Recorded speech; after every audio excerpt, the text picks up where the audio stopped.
After the waste of many thousand wounds, given and received alike in 7 set battles, Lydia's old king, upon conditions signed for peace and truth, entered consigned league with his fierce enemy, the Lycian king, gave him in hostage as his pledge of faith his nephew, Lord Laperus, and received noble Xantippus from the Lycian. To make the contract full and honourable, this Lord Laperus entertained and welcomed, but chiefly by the fair Eurimene, the king's sole daughter, who unto Laperus offers her as his bride, so he would turn a traitor to his country and his king. Laperus, to obtain the beauteous maid, turns traitor to his king, and joins his force unto his fair love's father, Lycia's king. The old king of Lydia, being so beset by his own nephew's unexpected treacheries, sent forth his son Timothes to crave aid from Armitrites, king of Great Cilicia, which he obtained in a disastrous hour, as the event will witness. In this trouble, the frighted queen with her 2 infants fled into a forest, fearing the sad ruin hourly expected, until Armitrites with a fresh army forced Laperus fly, and saved the king, doomed for worse treachery. What follows shows itself. 'Tis our full due, if we with labour give content to you. Please insert play here. I'm Robert Crighton, and this is the Beyond Shakespeare podcast, and this is our first What's Past is Prologue, looking at the prologue to The Bloody Banquet, and the prologue was performed by Sarah Golding.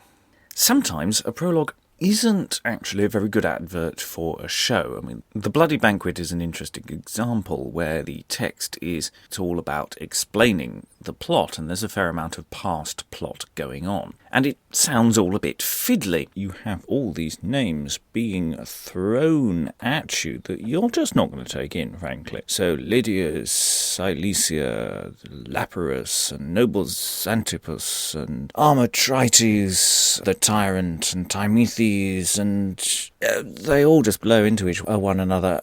Such prologues are, if not exciting in themselves, does save us from too much messy dialogue as 2 people explain what they already know to each other. It means that in this case, the frankly bonkers play can get on with being frankly bonkers. It works in the same way as the really dull opening credits of Star Wars works. I mean, a dull, trudging block of text, albeit with a fab music score, and who says the Jacobean equivalent isn't playing in the background here. This then cuts straight into the action, and the action can happen fairly quickly. And The Bloody Banquet is full of, if not action, then certainly plot, and intrigue, and sex, and eventually bloody murder. The title is quite indicative as to what is going to happen. There will, at some point, be a bloody banquet. Now, I want to look at how this play opens. You heard Sarah Golding, our queen of the prologue, reading the opening to this play. But it is accompanied by this Inductio, which presumably occurs simultaneously with the speech as is given, perhaps with music, and it's all actually perhaps a bit more exciting, actually, than my analogy of it's a bit like Star Wars. Let's get the plot out of the way and get on with the action. It actually contains action within its own body of text. So this is our attempt here now. You just listened to that version. We're going to try and mix some of the dumb show instruction to go with it, see if that makes it a little more clear. The text of the action as read by me with the text as spoken by Sarah. Flourish.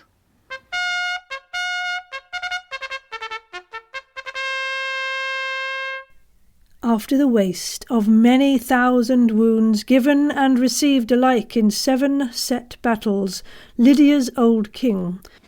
Enter at one door the old king of Lydia, Timothes his son, Laperus his nephew, and soldiers. Upon conditions signed for peace and truce, entered consigned league with his fierce enemy, the Lycian king. At the other door the old king of Lycia, Xantippus his son, Eurimene his daughter, and soldiers. The two kings parley and change hostages for peace. Gave him in hostage as his pledge of faith his nephew, Lord Lapyrus, and received noble Xantippus from the Lycian. Lapyrus is given to the Lycian and Xantippus to the Lydian. To make the contract full and honourable, this Lord Lapyrus entertained and welcomed, but chiefly by the fair Eurymene, the king's sole daughter, who unto Lapyrus offers her as his bride, so he would turn a traitor to his country and his king. The Lycian seems to offer his daughter Eurymene to Lapyrus to fall from his uncle and join with him. Lapyrus, to obtain the beauteous maid, turns traitor to his king, and joins his force unto his fair love's father, Lycia's king. He accepts her, drawing his sword against his country and uncle. The old king of Lydia, being so beset by his own nephew's unexpected treacheries, sent forth his son Timothes to crave aid from Armitrites, king of Great Cilicia. The Lydian sends his son Timothes for aid, which he obtained in a disastrous hour, as the event will witness. He enters again with Armitrites, Xenarchus his son, and Mazeres, a young prince, the king's follower. All they draw against the Lycians' party, whereat they all with Lapyrus fly, the two other kings pursuing them. In this trouble the frighted queen with her two infants fled into a forest, fearing the sad ruin hourly expected, until... Then enter the old queen of Lydia, flying from her nephew Lapyrus, with two babies in her arms, he pursuing her with his drawn sword. Armitrites, with a fresh army, forced Lapyrus fly, and saved the king, doomed for worse treachery. What follows shows itself. 'Tis our full due if we with labour give content to you.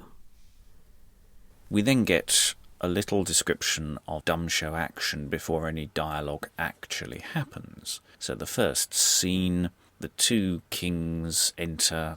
When they come unto the throne, the tyrant puts by the old king and ascends alone. All snatch out their swords, and the tyrant is crowned. The old king and Timothes stand amazed. There is a flourish. A literal coup occurs. The two kings, having won, come to congratulate their victory, and at that point the tyrant seizes the throne. And we're literally seeing that happen and the consequences thereof. So thrusting us into action. Now, the prologue is arguably to fill in details which would originally have been actual scenes. That there would have been a number of scenes to vaguely explain what's going on. There's good reason for thinking this, because the opening, which opens with a dumb show and a chorus, either simultaneously or one at a time, it opens with that, but it also uses that device again later on at the end of Act 2, where what feels like they should be scenes suddenly turns into, here is a little explanation of what happened in this bit, which follows on from a scene which feels very chopped up. There's definitely a sense of there should have been a speech here or a scene or something that's just been removed, as the subplot seems of less interest to this later version.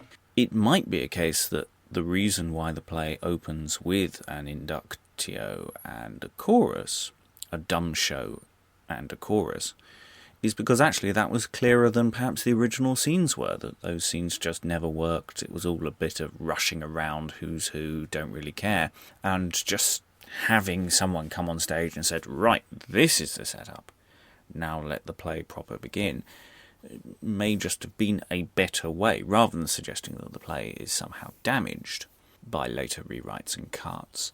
That actually, no, the opening never worked, so they changed it. We don't know, and we probably never will. The play is barking in various different ways. It uses anyone who's watched any revenge tragedy, a lot of Shakespeare, will recognise a lot of the play going on in other plays. It's popular, it works. If it works, don't change it. The play is very stageable for a modern audience, partly because it's full of thrills, but also it's fairly short. Possibly the text is that of a touring version. It's certainly not as long as you'd expect a play of this time to last. It's a little over 16,000 words, and really that's 90 minutes without an interval. It's a good 2-hour show. It's therefore very quick. It's also full of really very meaty little parts because it's very involved in what personal actions are. It's all about the intrigue between characters. And I think really to get a sense of what the Bloody Banquet is like, I think I should read you my notes on the play actually not the first time I read it, the second time I read it. Lust, cannibalism, madness, complete nonsense and great fun. Would love to stage. And that is, of course, an invitation for you to do so. I know that there are groups around the world that do play readings, but what they don't tend to do is do play recordings and put them out online. And this is an encouragement that if you do such things, it's not too difficult to record and record reasonably well what you're doing and put it out there into the world. If you are doing such things and you don't know how to record anything, then get in touch. We might be able to help. We can certainly try and put you in touch with other podcasters around the world who might be able to be in your area and be able to help you. It's not as complicated as you'd think to get a relatively decent recording of something. To get more people interested in these plays, to get more people actively producing them, we need more and better and easier routes into the text. And The Bloody Banquet is a good example of a play which is cracking fun, absolutely fascinating, full of action, full of interest. But it's not obviously and immediately to hand. There is an online version that seems fairly accurate, but my physical copy is in the complete works of Thomas Middleton, and it's a whacking great huge volume. I haven't actually double-checked whether there is a decent acting edition anywhere or an edition in even a relatively small anthology. And these are all barriers that stops plays being produced. One day we will do it. It's absolutely there, high on the list for the reasons I've given. At the very least, sometime in the next few years we'll do a read-through ourselves and record that and put that out, but we'd really like to do a live version and record this with an audience because, frankly, it's just baying for audience reaction to all the various turnarounds that go on. These What's Past is Prologue podcasts are going to be occasional, relatively short pieces. They may not involve any talking from me, may just be readings of different prologues. This is partly to fill out gaps in our timeline so that you can get a sense of how plays change over time, where they fit. If you haven't subscribed to the Beyond Shakespeare podcast, please do so now. It's available on iTunes and all other major podcast providers.